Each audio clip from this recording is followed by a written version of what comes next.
Fire Emblem Awakening took the world by storm. Whatever the reason, everyone suddenly became a super fan of the franchise, and its impact on the series cannot be overstated enough.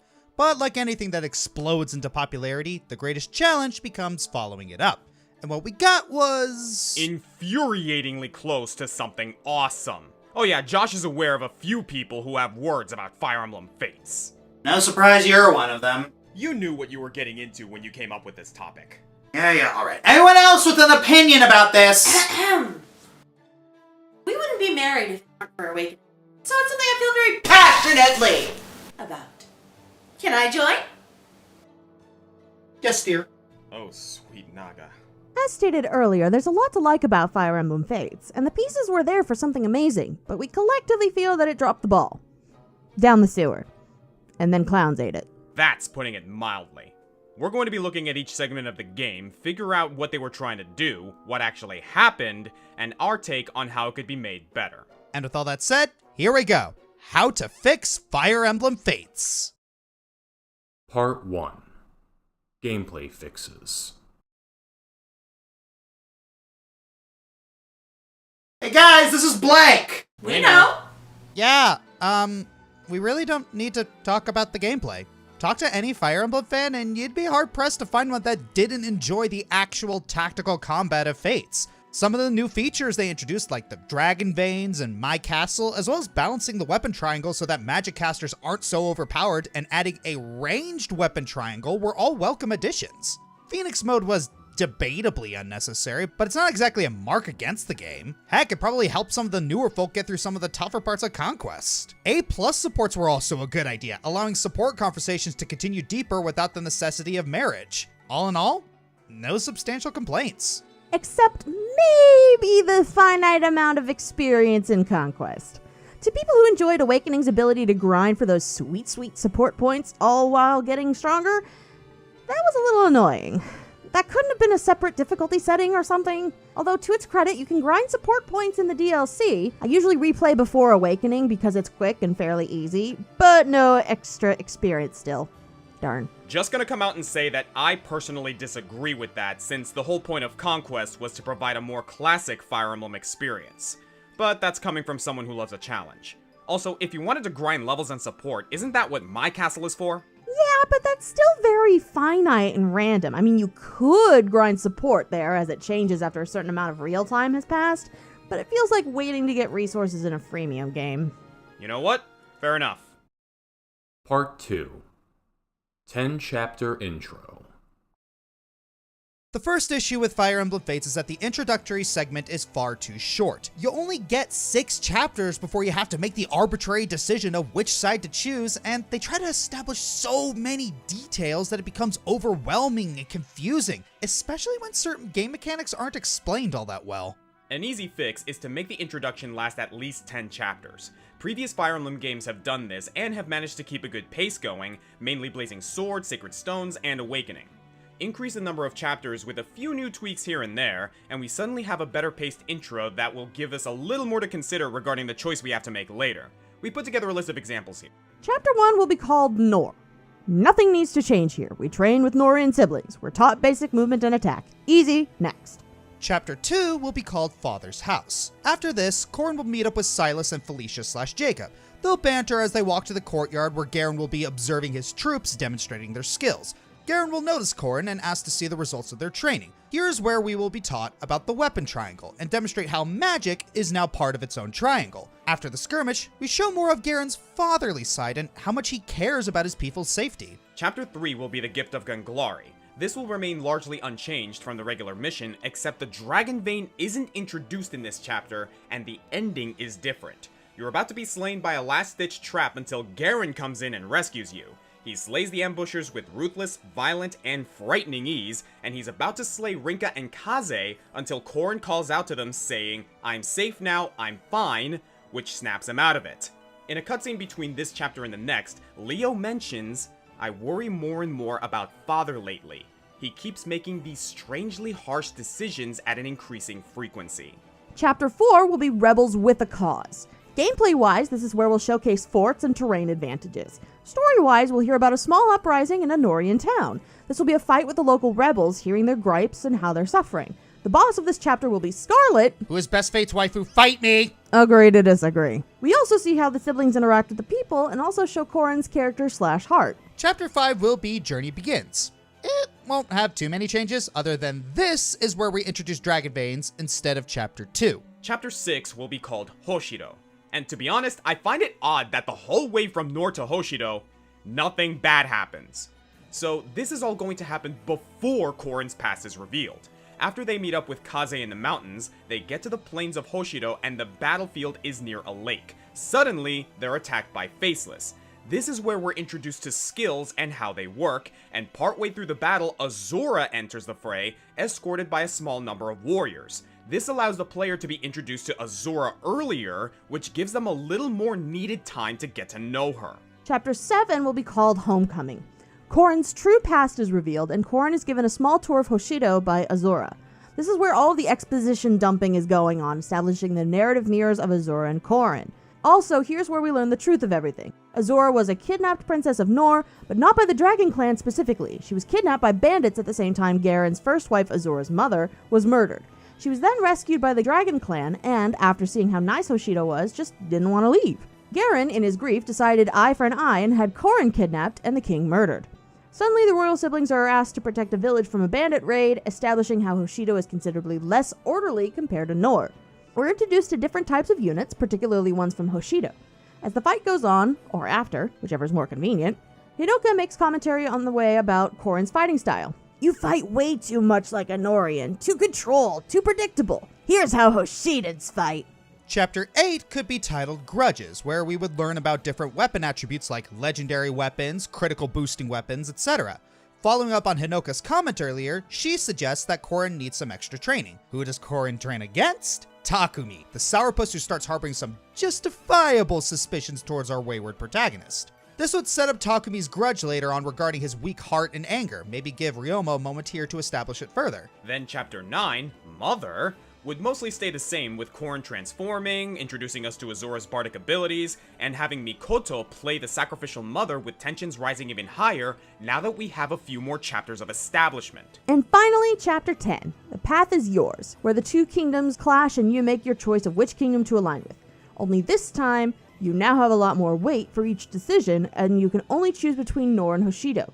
No striking out on your own with revelations. It's either Birthright or Conquest.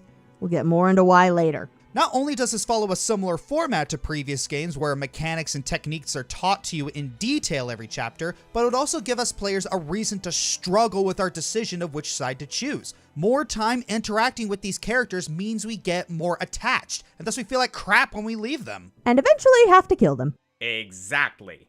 Actually capitalizing on potential drama. Who would have thunk it? Part 3. Exclude multiple versions. Let's be honest, the whole multiple versions gimmick was a means to make more money. Not that Nintendo was new to this concept, just look at the Pokemon games. However, it makes sense for Pokemon to have different versions as it encourages player-to-player interactions to get the full experience. Not the case in a single-player game where there is little to no multiplayer. You're basically buying multiple games just to get the full scope of a story. Sounds familiar, doesn't it? This becomes especially egregious with the fact that we are also expected to buy the DLC for these games in order to get a complete story. Let me put this in perspective. Fire Emblem Fates, Birthright, and Conquest are $40 each, plus tax. Revelation costs an additional $20. Now let's add the DLC, all of which adds up to an additional $36.50, and all of that adds up to a grand total of $136.50. Even if we exclude the DLC, that's a $100 price tag, whereas all previous Fire Emblem games were no more than $60. See the problem here? And it's not like the 3DS couldn't handle games with a lot of content, so they really don't have an excuse here. Fates probably would have been more successful if they kept all 3 stories in a single title and implemented the usual price tag. Keep the choice mechanic, that's perfectly fine. In fact, putting everything into one title means that choosing which kingdom to side with doesn't become arbitrary. Why do they even bother asking what side I'm going to choose when my choice is literally plastered on the cartridge? And that leads us into the next point that would fix so many issues. Part 4. Establish a time skip. I've been thinking about how Fates could establish all three of the stories in a way that makes sense, and I think a time skip would be the best way to do it. After all, Fire Emblem is no stranger to time skips. Gaiden/Echoes did it, Genealogy of the Holy War did it, Blazing Sword and Awakening did it to a lesser extent. Holy crap, a lot of the games did it now that I think about it. In fact, we've looked around the internet and this is probably the most common suggestion from fans to improve Fate's story. Specifically, a skip of 20 years. Here are the reasons why this would work. 1. It reinforces the choice between Nor and Hoshido, allowing for consequences to be implemented based on your decision and granting the game more replay value. 2. It makes way for revelations to happen after the skip. That way we can have a viable scenario where Nor and Hoshido work together after 20 years of established peace. Also, new designs for the characters since they're older. Fans love that! More amiibos to sell and more characters for heroes. Woo! 3. There's no need for that bizarre deus ex machina known as the Deep Realms, and we can have the kids grow up naturally. Also, it means that Corrin is no longer a hypocrite for trapping his or her kid in a tower. Still salty. 4. The game suddenly becomes longer, and thus we have more to digest. It would be similar to how large the Radiant games were. 5. It would also fix many of the character issues, particularly with Corrin, Azura, and the royal siblings. Birthright or Conquest would be used to flesh out the siblings, and then Revelation would be used to flesh out Corrin and Azura. This will become a bit clearer as we explain what each of the storylines would entail, but yeah, a time skip would not only solve a lot of the trivial issues that plague this game, but it would fix a lot of the narrative issues as well. And that leads us into the individual storylines. See, the biggest problem is that Nor is clearly evil and Hoshido is clearly good. This needs to be changed because we need to have an actual freaking moral dilemma with our choice. The easiest way to have Nor not just be the evil darkness kingdom, mwahaha, is to have King Garen be a little more morally gray rather than full-on evil. Maybe even a benevolent dictator. Basically, Nor is not a bad place to live. Culturally and socially anyway. Sure, things are strict, such as curfews and mandatory service to offset the constant danger of monsters, but you are respected and protected. Bigotry based on gender, race, or classes is looked down upon. Many of your freedoms are non-existent, sure, but you are at the very least, unless you're in the army, safe. The story can delve into the problems with a benevolent dictatorship.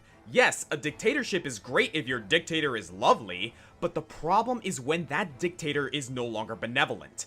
If that dictator either dies or goes cuckoo for Cocoa Puffs, either way, you no longer have someone who has your best interests at heart, and you have given said thoughtless person ultimate power. Consequently, if we use Nor to talk about the pros and cons of authoritarianism, Hoshido will be the opposite end of the spectrum. What happens when there's not enough authority? Hoshido is going to be filled with roving bands of barbarians and bandits and many different splinters of small kingdoms, forces, and other such groups who band together and are bonded by either family or like-mindedness, similar to the Leicester Alliance and Fire Emblem Three Houses, with a little bit of Romance of the Three Kingdoms thrown in.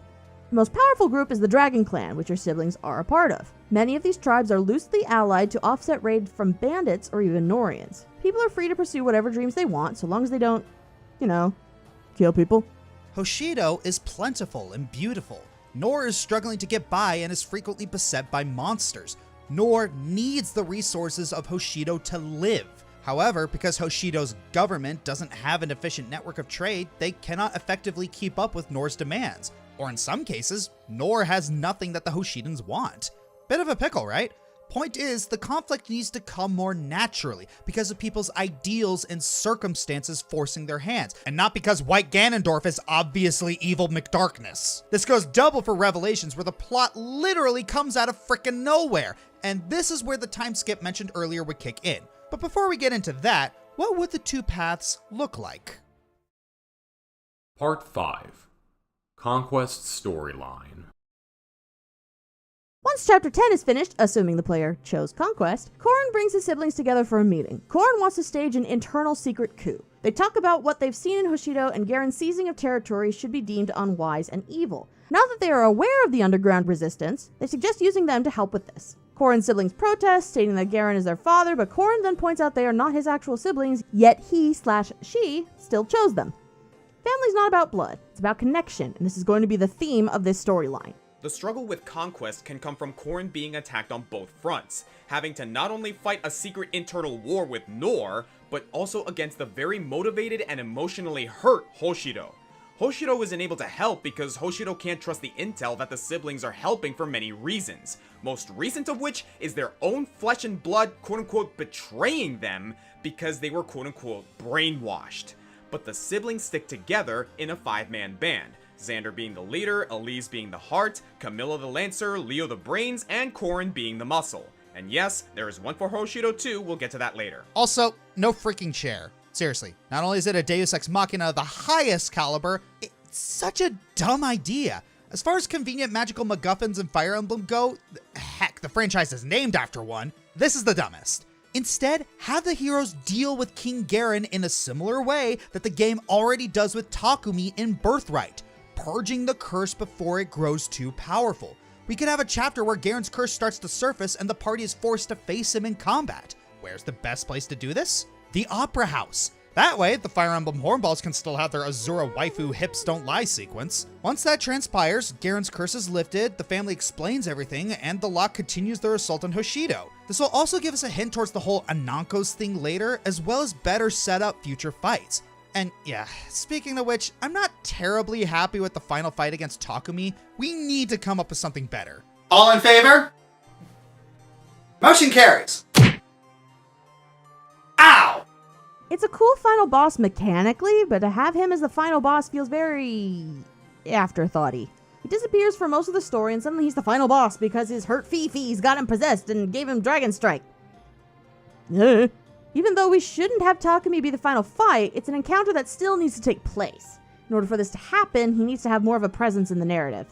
Or at the very least, have his lack of presence in the narrative have more weight. Maybe scouts report that someone is sniping down allies in the background, or maybe reinforcements get delayed because of an ambush. Or heck, maybe Takumi appears periodically throughout missions, acting more and more crazed and becoming more and more powerful with each appearance. Or maybe he is so freaking angry at Nor that he tries to have Scarlet killed because she's Nor, she can't be trusted. Or even trying to kill Ryoma for working with the Norian resistance, seeing that as a betrayal as well. There are so many good ways to sprinkle Takumi in there, guys. This would make him less like a dangling plot thread and more of an influential presence. Think the Black Knight from the Tellius saga. At some point before Nor captures the last bits of Hoshido territory, they have to cut down a possessed Takumi. After this, we fight a grief-stricken and vulnerable Ryoma who has lost Takumi in front of his eyes and presumes Hinoka and Sakura are dead by Corrin's hands. They've actually been captured by Garen to be used as bargaining chips later, but Ryoma doesn't know this yet. Suddenly, we have Ryoma as the final boss. Perhaps his grief and anger awaken some dark power within the Raijinto. Also, do away with the whole wait 20 turns and then charge forward thing. That was dumb. And then Ryoma's death. It was sad, don't get us wrong, but it could have been so much sadder. With this setup, he dies despairing and alone versus Corrin after pleading with him to listen. After the fight, we see that Garen ordered troops to bring Hinoka and Sakura to the front so Ryoma could see that they were telling the truth and hopefully convince Ryoma to surrender peacefully. Ryoma is able to see that his sisters are alive, and with his last vestiges of strength, pleads with Corrin to protect Hoshido and do what he couldn't, and then passes away. In this way, we hint that whenever someone of the Draconic bloodline falls to great grief or despair, something dark and twisted takes an opportunity to come in and make it worse. While whatever it was never got the chance to truly manifest and the land is at peace, the royal families are still a little on edge, pondering whatever it was that caused all of this. Either way, Hinoka becomes the ruler of Hoshido with Sakura as her advisor, Xander will eventually inherit the throne in Nor, and this will lead to revelations 20 years later. Part 6. Birthright Storyline. This one is going to be significantly shorter because, in the grand scheme of it, not much about Hoshido's narrative needs to change. We still have the whole lifting the curse thing with Takumi, we still have the battle with Garen, and we still have the final bout with the Monarch to be Xander. The only thematic change during this route, however, is that we still need to keep Nor sympathetic. Maybe Sakura and Elise have been exchanging letters and goods, Ryoma has been in contact with the Resistance for much longer, though not revealing that he's the prince. Also, the siblings are forced to fight because they are threatened with the absolute destruction of their kingdom and people. They are constantly torn between loving their sibling and addressing the nooses at their necks, not to mention the necks of everyone in Hoshido. This would all come to a head once the Hoshidan family confronts Xander as the final boss, not Garen. Even in Garen's insanity, or because of Anankos, he realized he didn't have long to live and would put himself on the line for Nor to have the younger and more able-bodied Xander to lead Nor. Xander is appalled to see the traitorous Corrin after he killed King Garen. Just as in the actual game, Elise interferes, inadvertently dies at the hands of Xander. Xander awakens a dark power within Siegfried. The battle ensues, and everything plays out as expected. Which sucks, because Elise is adorable. Ugh. After the final battle, everyone realizes the war caused too much destruction in Nor for it to be safely livable for its citizens, especially with the monsters. As a consequence, everyone is forced to evacuate the kingdom and make for Hoshido. Ryoma, now king of Hoshido, helps Camilla, now queen of Nor, carve out a little land a fair distance away from their capital so the Norians can get themselves resituated. And throughout this storyline, the royal siblings can be relegated to roles similar to Nor. Ryoma's the leader, Hinoka's the lancer, Sakura's the heart, Takumi's the smart guy, and again, Corrin is the muscle. And speaking of Corrin, can we have him be a little less dickish this time around? Seriously, did anyone else notice that in Conquest, Corrin was a bit of a pansy, and in Birthright, he was kind of an asshole? Also, Azura doesn't die. We need her for... Revelations. Oh boy. Part 7. Revelation Storyline. And here we can finally start implementing the time skip idea. Having played through Birthright or Conquest, the storyline with the royal siblings has been brought to a conclusion.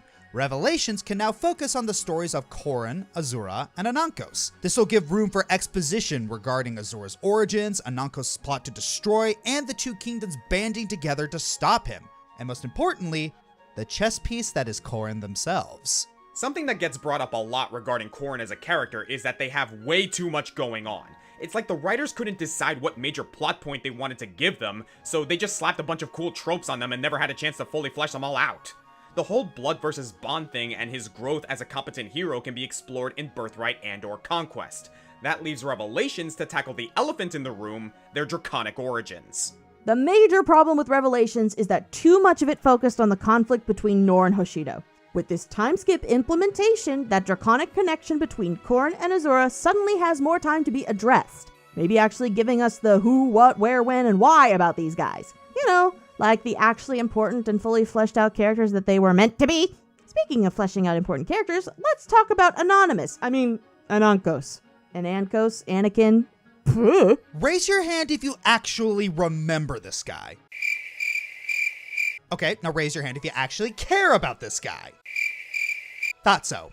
Anankos gets so little development in Revelations that hardly anyone gives a crap about who he is and what he does. Compare him to other big draconic antagonists in the franchise. Fans remember Medeus. Fans remember Ashura. Fans remember Grima, the Demon King, Duma, the Immaculate One. There's just not enough about Anankos to make him stand out. Just as with Corrin and Azura, the additional time we have to flesh out Anankos will give him a lot more agency, and we might actually care about stopping this monster. He needs foreshadowing in Birthright and Conquest, and we've given examples of that earlier in the video, so we don't need to crowd the entirety of this segment.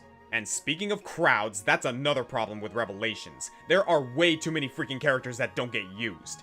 Now, unless you're playing classic mode and you're really bad at the game, like Ari, no offense. None taken, can't get mad at the truth. Permadeath sucks. It's inevitable that some characters will get benched in Fire Emblem.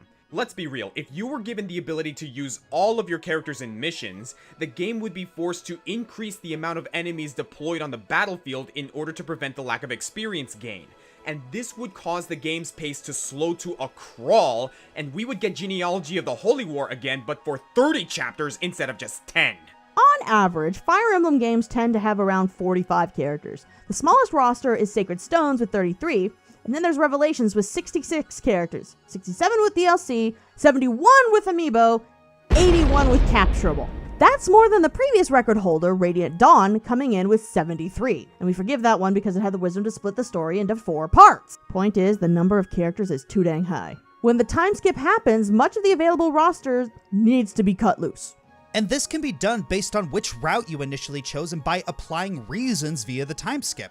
If you chose Conquest, you wouldn't have access to Hinoka and Sakura until later, as they're busy rebuilding a broken kingdom.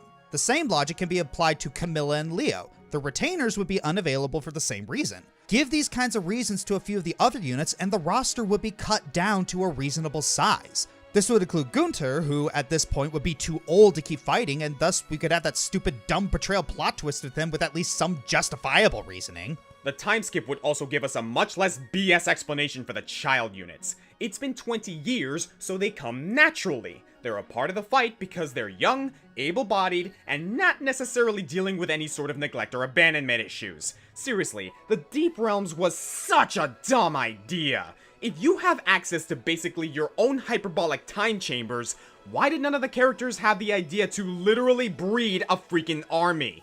Oh yeah, because we're dealing with a Nintendo game, so the implications of such an idea would send the censors into a tizzy. And because that's a can of worms no game publisher is brave enough to open, you get out of here! However, this leads to the final part of the video. Part 8. Whatever else we can think of. Seriously?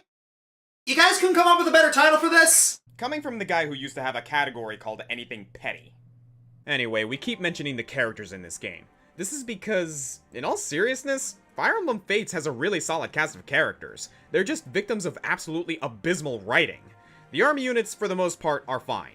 After all, they're essentially pieces on a board, so a lot of them don't have to have such complexity.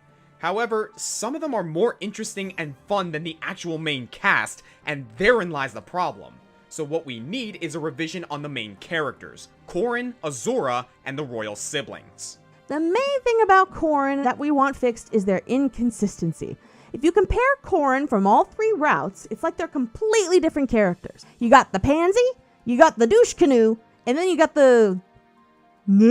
Utilizing the time skip formula, make Corrin consistent between Birthright and Conquest, so both can feel like the precursor to Revelations Corrin, but still blank slate enough to allow the player to project onto a little. Maybe make him sort of the earnest and excitable type, the kind that would be excited to have superpowers and help people after being cooped up in a tower for a decade and a half. Also, do not make him a leader. It's fine that he's the main hero and everything, but he's no Marth or Ike, or even Byleth. It's brought up a lot that he is still rather new to the whole warfare thing. So let Xander and Ryoma take the lead with Corrin acting as a point man and ambassador. More on that in a bit. Then there's Azura, who is criminally inconsequential. Yes, she is a super important character, but she really doesn't feel like it. You could hand her role to other characters and not much would change, other than fans not getting to see her hips tell the truth. I think the main issue here is that she needs more agency, particularly in her relation to Corrin and Anankos, and much about her story is told to us but not shown.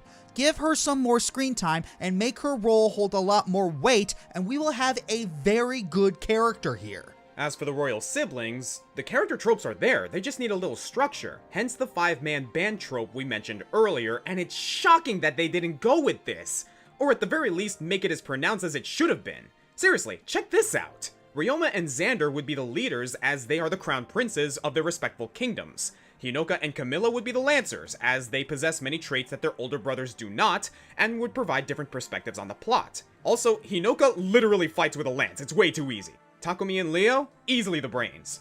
It's made clear that both of these characters are very intelligent, Leo being a bookworm and Takumi being experienced in the ways of the world.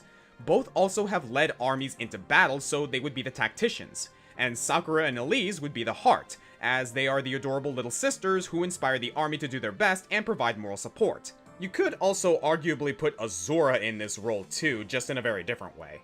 So, who's the brawn? Corrin, of course. Now keep in mind, being the brawn doesn't mean you're this big musclehead with the IQ of a peanut. It simply means that you're more about action and are the one who will do what is needed to get the job done, and Corrin clearly has the power to do just that. Make Corrin's role similar to, say, Cloud Strife. Cloud doesn't always take the initiative and usually lets others make the decisions for him, but he isn't a Neanderthal.